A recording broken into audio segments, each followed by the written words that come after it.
Janiya waa hooyo keliya oo si adag ugu dadaalaysa inay daryeesho gabadheeda yar ee la yidhaahdo Arya. Filimka markiiba wuxuu ina tusayaa in xaaladeeda adag tahay, iyadoo muuqaalo muujinaya nolol cariiriya lagu bilaabayo. Gurigooda yar wuxuu si cad u muujinayaa inay ku nool yihiin nolol mushaarka bisha ilaa bisha ah. Waxay la dalaadhacaysaa biilasha. Maalin ay aroortii soo toostay, waxay heshay warqad lagu amray in laga saaro guriga. Gudaha iridda ayaa lagu dhejiyey, taas oo muujinaysa in kiradii aysan bixin. Waxaa intaas sii dheer, gabadheeda Arya ayaa murugo la soo istaagta, iyadoo u sheegaysa in iskuulka lagu ceebaystay sababtoo waxay bixin weyday lacagta qadada $40 oo keliya. Macallimiinta iyo ardayda kale ayaa ku qoslay, taasoo dhaawacday qalbigeeda yar. Janiya waxay isku daydaa inay niyadda u dhisto gabadheeda, iyadoo ku leh maanta ayaan lacagta helaya. Waxay ku kalsoon tahay in maanta ay jeegeeda mushaarka heli doonto, laakiin nasiib daro maalintaas waxay isku beddeshaa mid ka sii xun. Janiya waxay ka shaqaysaa supermarket iyadoo kaashiyeer ah. Markay shaqada tagto, macaamiisha ayaa si xun ula dhaqma. Maamulaha dukaanka oo la yidhaahdo Hijad wuxuu si daran uga canaanta arrimo yaryar darteed, iyadoo durbadaadan ayaa lagu amraa inay masaxdo sagxadda dukaanka. Markaas ayaa telefoonkeeda lasoo garaacaa. Waa dugsigii gabadheeda Arya. Waxay leeyihiin soo degdeg ee hadda imow. Janiya waxay si barya ah kula hadashaa Hijad si uu u fasaxo. Kadib muran badan wuxuu siiyey 30 daqiiqo oo keliya. Iyadoo si degdeg ah u dhaqaaqday, waxay u tagtaa bangiga si ay u bixiso $40, laakiin bangigu wuxuu diidaa inay lacagta soo saarto sababtoo ah akoonkeeda waa inuu ugu yaraan lacag ayman ku jirtaa. Markii ugu dambeyn iskuulkii tago, waxay la kulantaa war naxdin leh. Macallin ayaa wacay hay'adda ilaalinta carruurta, isagoo ku eedeeyay in Arya la dayacay, iyadoo aysan fursad u helin inay wax sharaxdo.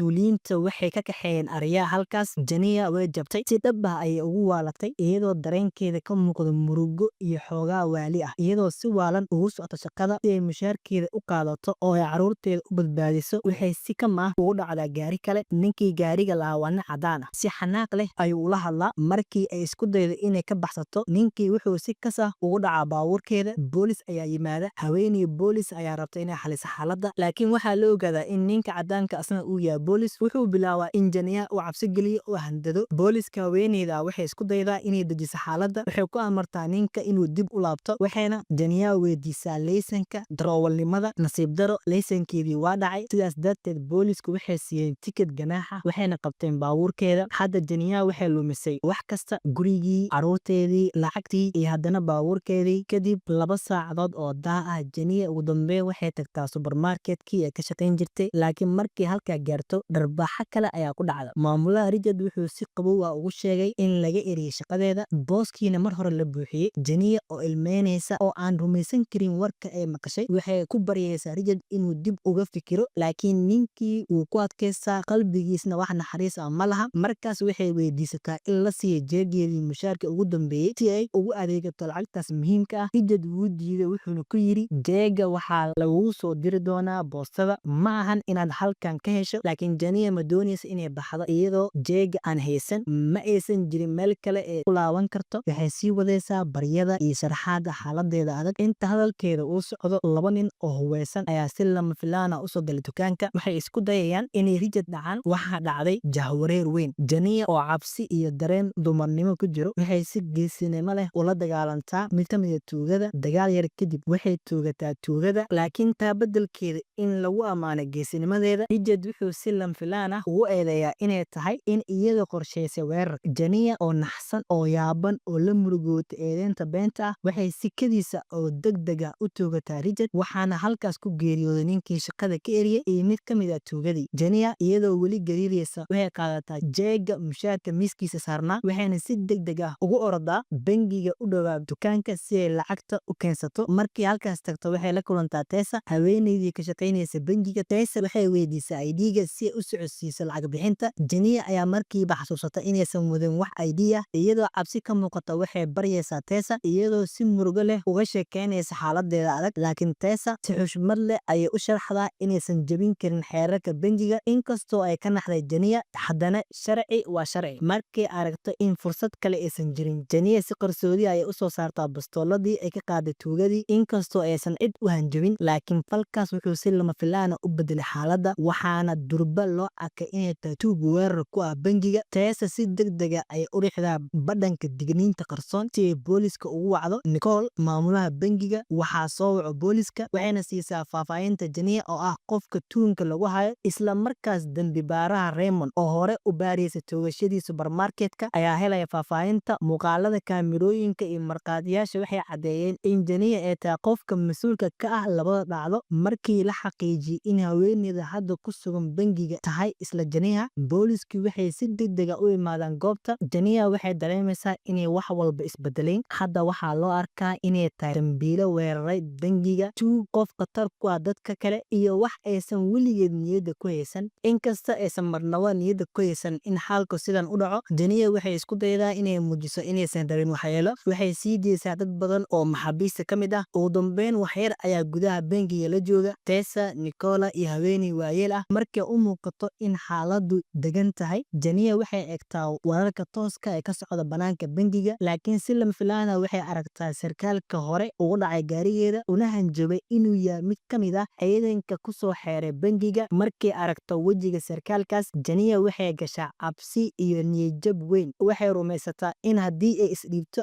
aanan loola dhaqmi doonin si cadaalad ah. Qalbi-jab iyo cabsi darteed, rajo kasta oo xal nabadeed ah waxay u muuqataa mid meesha ka baxday. Laakiin dhinaca kale, dambi-baaraha Raymond, oo ah haweeney madow ah isla markaana hooyo keliya ah, waxay si qoto dheer ah u fahmaysaa xaaladda Janiya. Markay sii dhex gasho baaritaanka, waxay ogaataa in Janiya laga saaray gurigeedii, ay ahayd qof shaqo la'aan ah oo nolosha ku adkaatay. Raymond waxay aragtaa sawir nafteeda oo ka muuqda xaaladda Janiya. Labadooduba waxay la kulmeen cadaalad darro nidaamaysan. Isku xirnaantaas waxay dhalisaa xiriir qiiro leh, inkastoo ay dhinacyo kala duwan taagan yihiin, mid sharci ilaalinaysa, midse uu nidaamku dumiyey. Markii ay Raymond isku dayayso inay si nabad ah u xalliso xaaladda bangiga, mid ka mid ah maxaabiista ayaa toos u baahiyey muuqaalka wadahadalkooda. Inta lagu guda jiro sheekada, Janiya waxay soo bandhigtaa xanuunkeeda gudaha. Guri ma heli karo, waxbarasho liima ogola, shaqo la'aan ayaa igu dhacday, xataa bangiga iima adeegin. Hadalkeeda daacadda wuxuu si qoto dheer u taabanayaa Raymond iyo dadkii daawanayaba. Raymond iyadana waxay la wadaagtaa qisadeedii. Carruur yar oo miskiin ah bay ahayd, waxay arkaysay hooyadeed oo halgan ku jirta, waxayna ogtahay in siday u dhib badan tahay in bulshada lagu dhex noolaado adigoo aan lagu garab istaagin. Iyadoo garowsan in Janiya aysan dambiile caadi ah ahayn, Raymond waxay noqotaa mas'uulkii keliya ee u arka in Janiya ay bini'aadam tahay, aysan ahayn khatar. Laakiin nasiib darro, FBI-da ayaa soo gashay xaaladda, iyagoo wata qorshe dagaal iyo qorshe toogasho. Raymond markaas waxay si degdeg ah uga saartaa sarkaalkii hore ee Janiya u hanjabay, waxayna u xaqiijisaa cid ku dhaawacaysa ma jirta hadda. Janiya oo weli gariiraysa laakiin bilaabaysa inay aaminto Raymond, waxay muujisaa calaamado inay diyaar u tahay inay isdhiibto. Nicole, maamulaha bangiga oo haatan la fahmay Janiya, waxay ku taageertaa iyaduna oo xaqiijisa in sarkaalkii khatarta ahaa laga saaray, taasoo Janiya sii dejisa. Markii FBI-du dib u shidaan telefoonkeedii, Janiya waxay helaysaa wicitaan ay muddo sugaysay. Waa hooyadeed, laakiin hooyadeed waxay la timid warka ugu naxdinta badan: Arya, gabadhaadii way geeriyootay shalay. Warkan murugada leh wuxuu Janiya gelinayaa xaalad nafsiyeed oo xun. Murugo, dhibaato maskaxeed, daal jireed iyo mid nafsiyeedba. Waxay bilaabaysaa inay ku wareerto runta iyo khiyaalka, waxayna sawirataa aragti xanuun badan: FBI-da oo soo weerarta bangiga iyada oo la tooganayo, Nicolena la kaxeynayo. Laakiin aragti keliya bay ahayd, weli fursad baa jirta. Markii Janiya la kulmayso muuqaalkii naxdinta lahaa ee maskaxdeeda ku soo degay, ma ahayn xaqiiqo, waa khiyaal maskaxda u sawirtay iyadoo ay cabsi iyo murugo ba'an ka buuxaan. Laakiin xaqiiqda dhabta waxaa si degan dib ugu soo celinaya Nicole, maamulaha bangiga. Intii lagu guda jiray xaaladda, Nicole waxay si tartiib ah u baratay inay fahanto una naxariisato Janiya. Waxay dareentay xanuunkeeda, waxayna aragtay bini'aadamnimadeeda dhabta ah. Nicole waxay u dhawaataa Janiya si nafhurnimo ah, iyadoo gacanteeda qabsata si ay dareen nabadgelyo u siiso. Janiya kala baxdaa bangiga iyadoo garabkeeda taagan, laakiin arrintu halkaas kuma eka. Nicole waxay si geesinimo leh nafteeda uga dhigtaa gaashaan, iyadoo istaagaysa hortooda FBI-da oo markasta diyaar u ahaa inay rasaas furaan. Falka geesinimada leh ee Nicole wuxuu fariin cad u dirayaa: